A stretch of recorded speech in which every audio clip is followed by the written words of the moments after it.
જય ઊંચડિયા હનુમાન દાદા.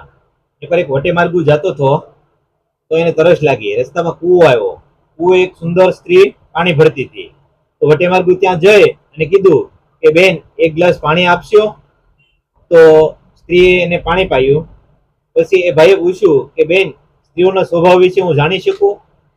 એ સ્ત્રી બૂમ પાડવા માંડી, બચાવો બચાવો બચાવો. એ ગામ લોકો બધા દોડતા આવવા લાગ્યા. પેલો ભાઈ તો ગભરાઈ ગયો કે બેન, તમે આવું કેમ કરો છો? એ તો સ્વાભાવિક તમને પૂછ્યું છે, મારો બીજો કોઈ ઈરાદો નથી. આ ગામ લોકો આવશે તો મને મારી નાખશે.